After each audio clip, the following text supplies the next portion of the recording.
Captain, another loss for the team, a second in a row. What went wrong? I think we went out of yesterday and just have to go back to the join and fix where we went wrong.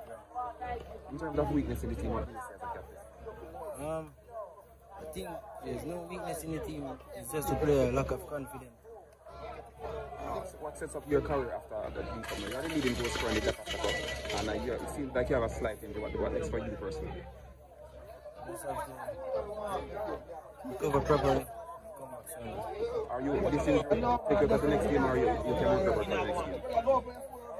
Anything the doctor says.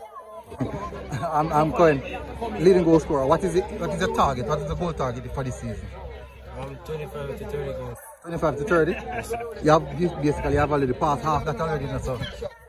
And you have a lot more games to go. So you think you can hit the 30 mark rather than 25? If I stay focused and put in the work, I think I can do that. I see you dropping a bit deeper normal. Is that just natural tendency, or you just want to support the team? Natural tendency.